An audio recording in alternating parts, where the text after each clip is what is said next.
देखण्याच्या तीन जाती, देखण्याच्या तीन जाती, विठी वार्ता अत्यंती, जैसा भाव तैसे फळ, स्वाती तोय एक जळ, पाहे सांगे आणि जेवी, अंतर महदंतर तेवी, जैसा भाव तैसे फळ, स्वाती तोय एक जळ.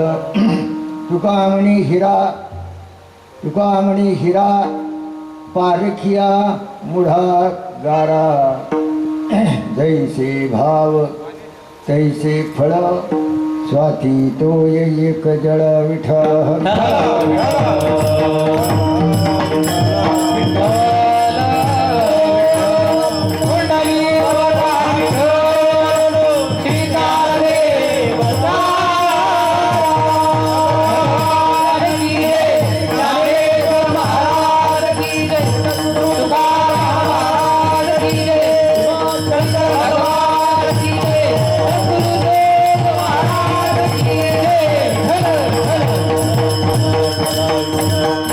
पांडुरंगा करू प्रथम, पांडुरंगा करू प्रथम, पांडुरंगा करू प्रथम, पांडुरंगा करू प्रथम. नमः रे चरणा संतान, तुझरे चरणा संतानिया, तुझरे चरणा संतानिया. जय जगन्नाथ रे कथेला, रे कथेला विसा, जगन्नाथ रे कथेला, रे कथेला विसा. बाबाजी सद्गुरुनाथ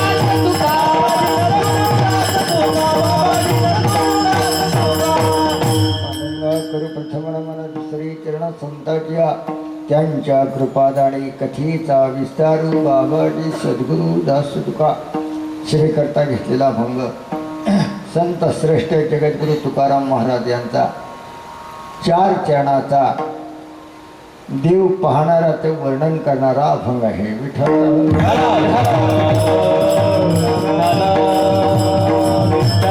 या कीर्तन सेवेचं कारण अखंड हरिनाम सप्ताह भीमाशंकर सामाजिक संस्था नेरूळ यांच्या वतीनं आयोजित केलेला आहे आणि त्यातली ही 6व्या दिवसाची आजची सेवा आहे. अभंग आपण तुकोबारायचा त्या ठिकाणी घेतलेला आहे. अभंगामध्ये एकच सिद्धांत त्या ठिकाणी आहे, बाकी सगळे दृष्टांत आहेत. विठ्ठल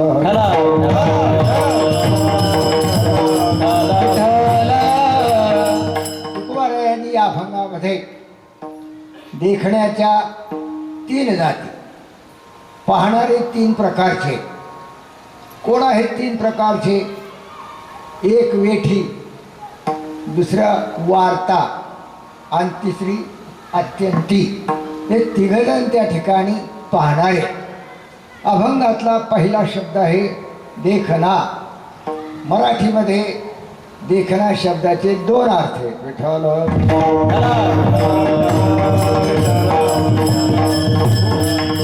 एक देखना शब्दाचा अर्थ आहे सुंदर.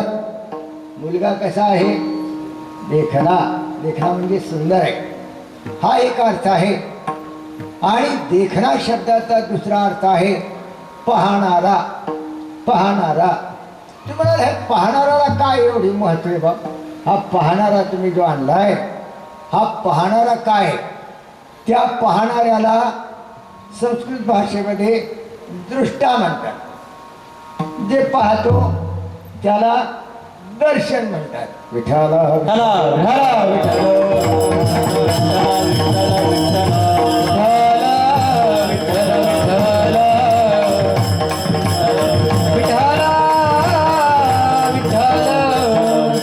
एक दृष्टा, एक दृश्य आणि एक दर्शन, याला त्या ठिकाणी त्रिपुटी म्हटलेली आहे. 3 आहे. मुख्य आहे पाहणारा. पाहतो म्हणून त्याला दिसतंय. काय दिसतंय? आपण जे जे पाहतो हे आपण सगळे त्या ठिकाणी दृष्टी आहे. ज्यावेळी तुम्ही मला पाहता त्यावेळी मी त्या ठिकाणी विषय आहे आणि ज्यावेळी मी तुम्हाला पाहतो त्यावेळी तुम्ही त्या ठिकाणी विषय आहात. ज्यावेळी तुम्ही मला पाहता त्यावेळी तुम्ही आश्रय आहात आणि ज्यावेळी मी तुम्हाला पाहतो त्यावेळी मी आश्रय आहे. विठ्ठलाला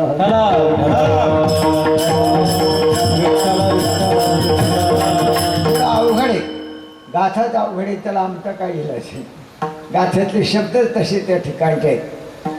एक पाहणारा आपण त्या ठिकाणी पाहतो, आपण पाहतो म्हणून जग आहे. पाहणा जर त्या ठिकाणी नसेल तर जग त्या ठिकाणी नाही.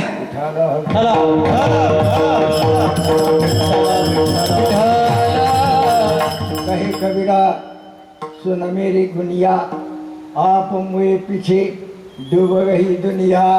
जग काय आहे? आपल्याला एवढं जग त्या ठिकाणी दिसतंय. या जगताचं त्या ठिकाणी कारण काय? पाहणारा जर त्या ठिकाणी नसेल तर त्या वस्तूला त्या ठिकाणी स्वतंत्र सत्ता नाही. सत्ता नाही म्हणजे त्याचं अस्तित्वच त्या ठिकाणी नाही. आपण त्या ठिकाणी पाहणारे आहोत म्हणून आपल्याला त्या ठिकाणी जग दिसतंय. वास्तविक पाहता आपल्याला जे जग दिसतंय ते जग तसं आहे का? काय आहे?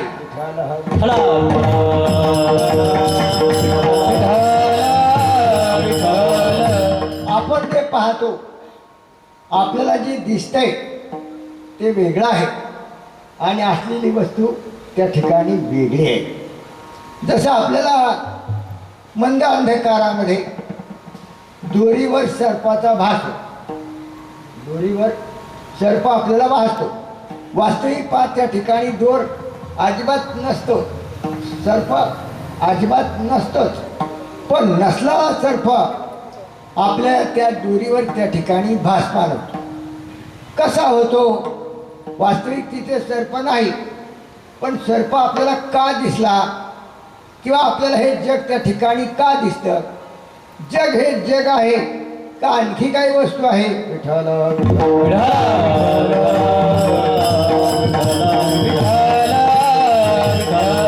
संतांचं शास्त्राचं असं म्हणणं आहे का हे जग त्या ठिकाणी झालंच नाही.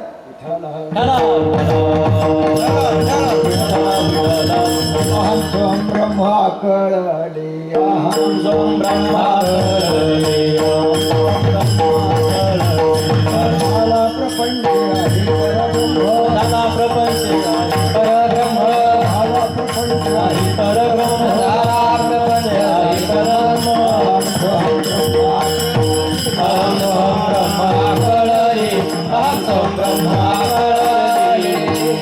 न झाला प्रपंच, हे जग झालंच नाही असं शास्त्राचं म्हणणं आहे, असं संतांचं म्हणणं आहे. आधी संसार तो एको असावा, मग तो खटाटोपी नासावा, जोरी घाला विक गावा, तयाशी तो नाही. संसार काही झाला होता हे समूळ मिथ्या वार्ता, पुढे होईल मागुता, कदा कल्पांता घडेना. हे जग जन्माला आलंच नाही, त्याचं नाव अजातवाद आहे. अजातवाद म्हणजे जन्माला न आलेलं पण आपल्याला त्या ठिकाणी दिसतं. अशा कितीतरी वस्तू त्या ठिकाणी आहेत की प्रत्यक्षात त्या नाहीत पण आपल्या डोळ्याला दिसतात. विठ्ठल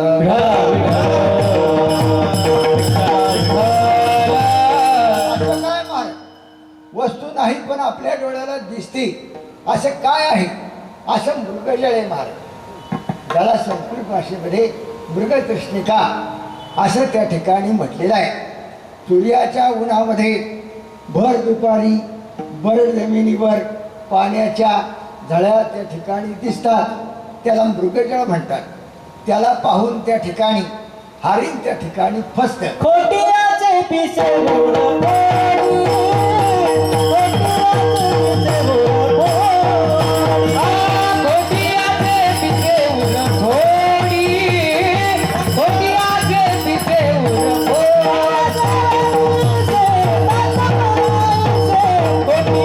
Yeah.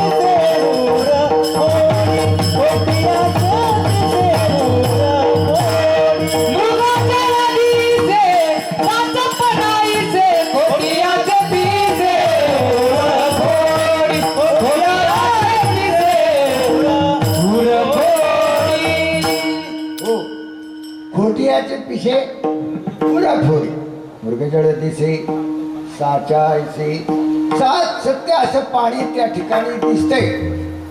अर्थात माणूस त्याला भुलत नाही.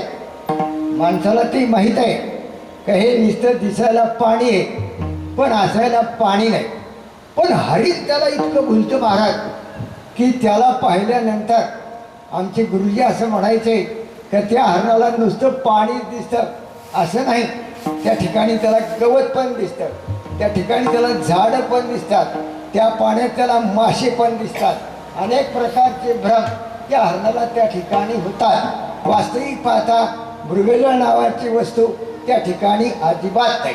15व्या अध्यायामध्ये ज्ञानोबा रडवडने केलं की हे मृगजळ नावाचं जे पाणी आहे अर्जुना, हे पाणी केवळ त्या ठिकाणी दिसायला आहे. त्या पाण्यावर आपल्याला शिळा साळी किडी लावता येणार नाही.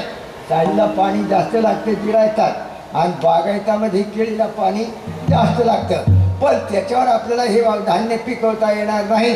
कारण का मृगजळ त्या ठिकाणी अस्तित्वात नाही. तो एक प्रकारचा त्या ठिकाणी भ्रम आहे. तसं आपल्याला हे जग जे आता दिसतंय हेही त्या ठिकाणी एक प्रकारचा भ्रम आहे. आणि या भ्रमाचं कारण असं आहे का हे सुद्धा एक प्रकारचं स्वप्न आहे. वास्तविक पाहता आपली अशी गंमत आहे की ज्याला आपण जागृती म्हणतो वास्तविक ती जागृती त्या ठिकाणी नाही. ते महाभयंकर स्वप्न आहे. जरा कळायला कठीण आहे पण थोडं थोडं तुम्ही लक्ष देऊन ऐकलं म्हणजे हे सगळं तुम्हाला पटणार आहे, कळणार आहे. कारण का की ते मृगजळ ज्याप्रमाणे आपल्याला त्या ठिकाणी भासतं पण प्रत्यक्षात तिथे पाणी नाही. त्याचप्रमाणे संत आणि शास्त्र यांचं असं म्हणणं आहे का हे जग त्या ठिकाणी जन्माला आलेच नाही. आणि जरी याला कदाचित जग जन्माला आला असेल तरी हे स्वप्नवत आहे. विठ्ठल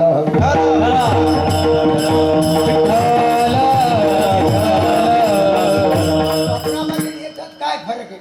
ज्ञानेश्वर महाराज याचे वर्णन करीत असताना ते हे स्वप्नीचे मृगजळ, स्वप्नीचे मृगजळ म्हणजे स्वप्न पहिलं खोटं आणि स्वप्नी देखील हे स्वप्न.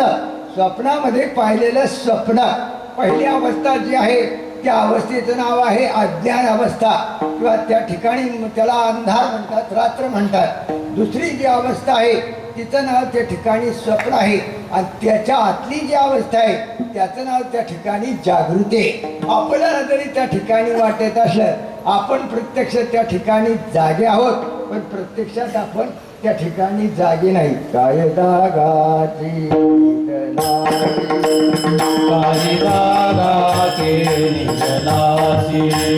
सुने जाग होते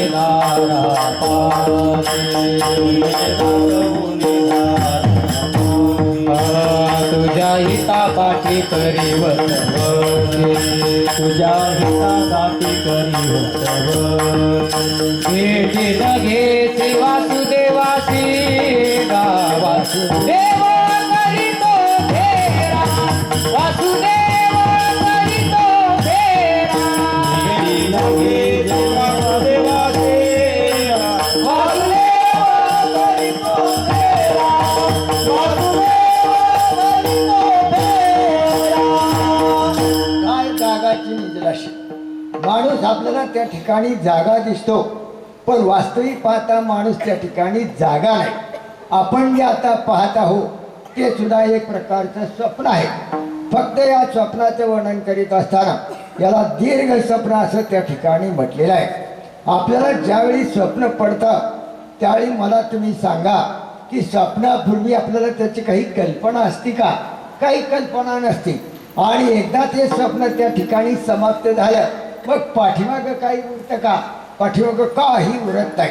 पुराणांतरी आलेले एक स्वप्न अतिशय प्रसिद्ध अशा प्रकारचं आहे. अनेक वेळा तुम्ही ऐकलं सुद्धा असेल. जनक राजाला त्या ठिकाणी स्वप्न पडलेलं आहे आणि अष्टवक्र महाराजांनी त्या स्वप्नाचं निराकरण त्या ठिकाणी केलेलं आहे. जनक राजा त्या ठिकाणी आपल्या सोन्याच्या पलंगावर एकावर एक 7 गाद्या, त्या गाद्या टाकून त्या ठिकाणी तो राजा त्या ठिकाणी झोपलेला आहे आणि त्या झोपेमध्ये राजाला एक त्या ठिकाणी स्वप्न पडलेलं आहे. स्वप्न पडल्यानंतर त्या स्वप्नामध्ये असं घडलेलं आहे का दुसऱ्या राजानं त्याच्यावर स्वारी केली आहे. स्वारी केल्यानंतर हा जनक राजा त्या युद्धामध्ये पूर्णतः हारलेला आहे. हे सगळं स्वप्नात चालू आहे. बघ त्या ठिकाणी हारलेला आहे. त्याच्या अंगावरची वस्त्रसहित त्या राजानं त्या ठिकाणी काढून घेतली. त्याचं राज्य त्याचं सगळं हरण केलेलं आहे आणि त्याला एक लंगोटी नेसायला त्या ठिकाणी ती दिलेली आहे. आणि शिवाय नगरामध्ये अशी दौंडी दिली आहे की याला कोणी अन्नहीन पाणी सुद्धा त्या ठिकाणी द्यायचं नाही. 4 दिवस झाले बिचारा तो त्या ठिकाणी बिगर अन्नाचा आणि बिगर पाण्याचा त्या ठिकाणी फिरत फिरत दुसऱ्या राज्यात त्या ठिकाणी गेलेला आहे. हे सगळं स्वप्नात चाललेलं बरं का, हे जागापणात नाही. हे सगळं चाललं हे स्वप्नामध्ये चाललेलं आहे. आणि हे स्वप्नामध्ये चाललेलं असताना राजा त्या दुसऱ्या नगरीत गेला आहे. दुःखाने फार व्याकुळ झालेला आहे. म्हणून एक अन्नछत्राच्या ठिकाणी आणि अन्नछत्राच्या ठिकाणी राजा त्या ठिकाणी गेलेला आहे आणि त्याला विनंती करू लागलेला आहे, बाबा काही असले तर मला त्या ठिकाणी खायला त्या ठिकाणी दे, मी अत्यंत भुकेने व्याकुळ झालेला आहे. तो म्हणला काही शिल्लक राहिलं नाही. नाही नसलं तरी म्हणला निदान ते पातेल्याला खाली लागलेली खरवड तरी त्या ठिकाणी असेल, ती खरवड तरी त्या ठिकाणी काढ आणि ती खरवड तरी मला त्या ठिकाणी खायला दे. तो म्हणला बघू असले तर. म्हणून त्यांनी ती दरवाजा उघडला. सगळे पातेल्याची ती खरवड त्या ठिकाणी काढली. ओंझळभर अशी खरवड त्या ठिकाणी निघाली. राजाच्या ओंझळीमध्ये त्या ठिकाणी दिलेली आहे. आता राजा जाऊन त्या ठिकाणी ते खाणार आहे. एवढ्या 2 कुत्र्याचं भांडण झालं आहे आणि ती कुत्र्याची कळवण राजाच्या अंगावर आली आहे. राजा त्या ठिकाणी खाली पडलेला आहे. हातातली सारी खरवड खाली त्या ठिकाणी सांडलेली आहे आणि राजा त्या ठिकाणी जागा झालाय. नुसता जागा झाले नाही, आरडत त्या ठिकाणी जागा झालाय. राणी सरकारने विचारलं, महाराज एवढं आरडायला त्या ठिकाणी काय झालं? राजाने प्रश्न केला, सांगा हे खरं का ते खरं, हे खरं का ते खरं. आता राणी म्हणे हे म्हणजे काय ते म्हणजे काय? तो म्हणला मला माहीत नाही, पण हे खरं का ते खरं. असं चालता चालता प्रधान आला, त्याला एकच प्रश्न, हे खरं का ते खरं. मंत्री आला, त्यालाही प्रश्न, हे खरं का ते खरं. शिपाई आला, त्यालाही प्रश्न, हे खरं का ते खरं. सेनापती आला, त्यालाही प्रश्न, हे खरं का ते खरं. पण हे काय ते काय यातलं कोणालाच काय त्या ठिकाणी माहीत नाही. आणि अशा वेळी त्या ठिकाणी ऋषीमुनींना सुद्धा त्या ठिकाणी पाचारण केलं आहे आणि प्रत्येक ऋषीला त्या जनक राजाने प्रश्न विचारलेला आहे, हे खरं का ते खरं, हे खरं का ते खरं. असे करता करता कोणालाच उत्तर देता येईना. ज्याला उत्तर देता येत नाही त्या ऋषीला आतमध्ये तुरुंगात नेऊन त्या ठिकाणी डांबायचं. असे बरेचसे ऋषी त्या ठिकाणी तुरुंगात डांबलेले आहेत. आणि त्या ऋषींमध्ये अष्टवक्र महाराज यांचंही त्या ठिकाणी वडील त्या ठिकाणी तुरुंगात त्या ठिकाणी डांबलेले आहेत. अष्टवक्र महाराज त्या ठिकाणी जनक राजाच्या दरबारात त्या ठिकाणी आलेले आहेत. आणि अष्टवक्र महाराजांनी विचारलंय की माझ्या वडिलांना त्या ठिकाणी तुरुंगात का टाकलेलं आहे. जनक राजाने सांगितलं, माझ्या प्रश्नाचं उत्तर त्यांना त्या ठिकाणी देता आलं नाही, म्हणून त्या ठिकाणी मी त्याला तुरुंगात त्या ठिकाणी टाकलेला आहे. तर राजाला विचारलं, म्हणजे महाराज तुमचा प्रश्न तरी त्या ठिकाणी काय. अष्टवक्र महाराज असे होते, अंतर्ज्ञानी महाराज त्या ठिकाणी होते आणि त्यांची इतकी विद्वत्ता गाढी होती. काईच्या पोटात असताना त्यांचे वडील ऋषीमुनी असल्यामुळे बाहेर ते वेदाचे पठण करीत असत आणि पठण करता करता जर त्या ठिकाणी काही ते चुकले तर अष्टवक्र मुनी महाराज आतून त्या ठिकाणी सांगत असेल, बाबा हे तुमचं त्या ठिकाणी चुकलेलं आहे, नीट बघा. तुम्ही त्याच्यावर अनुस्वार आहे, वेलांटी पहिली आहे का वेलांटी दुसरी आहे, उच्चार बरोबर त्या ठिकाणी करा. संस्कृत भाषेत असं चालत नाही महाराज, उच्चार नेमका जसा असेल तसा त्या ठिकाणी करावा लागतो. व हे अष्टवक्र महाराज इतके पंडित आणि विद्वान होते की ते आईच्या पोटात असताना राजाला त्या ठिकाणी सांगत, आपल्या वडिलांना सांगत होते. असे अष्टवक्र महाराज त्या जनक राजाच्या नगरीमध्ये आलेले आहेत. आणि त्यांना पण ज्यांनी प्रश्न विचारला, महाराज हे खरं का ते खरं. अष्टवक्रमणी महाराजांनी त्या ठिकाणी अंतर्ध्यानानं त्या ठिकाणी चिंतन केलं आहे. राजाच्या बाबतीमध्ये काय त्या ठिकाणी घडलेलं आहे. जनक राजाला त्या ठिकाणी स्वप्न पडलंय असं अष्टवक्रमणींच्या लक्षात त्या ठिकाणी आलेलं आहे. आणि त्यांनी विचार केला की राजा त्या ठिकाणी पलंगावर झोपला होता. सोन्याचा पलंग होता, एकावर एक 7 गाद्या होत्या, त्याच्यावर फुलाची शय्या होती, पांघऱ्याला मौसूत अशी चादर होती रेशमाची, सगळं काही त्या ठिकाणी होतं. असं असताना राजाला त्या ठिकाणी स्वप्न पडलं आणि स्वप्नामध्ये त्याला ती भिकारी अवस्था प्राप्त झाली, त्याला अन्न अवस्था त्या ठिकाणी प्राप्त झाली. मग राजा विचार करू लागला का मी या पलंगावर झोपलोय, 7 गाद्यावर झोपलोय, हे माझं त्या ठिकाणी खरं आहे की आज मी त्या ठिकाणी भिकारी झाले, हे त्या ठिकाणी खरं आहे. मग त्या जनक राजाला अष्टवक्र मुनींनी सांगितले, महाराज जसं ते तसं हे, जसं हे तसं ते. विठ्ठल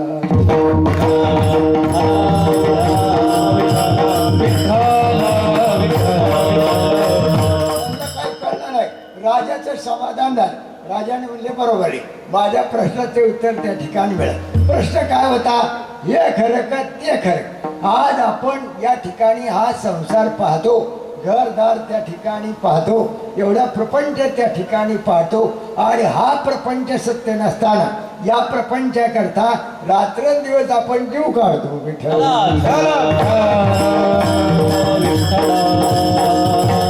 हरिसिन भजसी कोण्या गुण्या, हरिसिन भजसी कोण्या गुणे, हरिसिन भजसी कोण्या गुणे, हरिसिन भजसी कोण्या गुणे. कायाचे करीसी प्रपंच दिनागेसी, कायाचे करीसी प्रपंच दिनागेसी, कायाचे करीसी प्रपंच दिनागेसी, कायाचे करीसी प्रपंच दिनागेसी.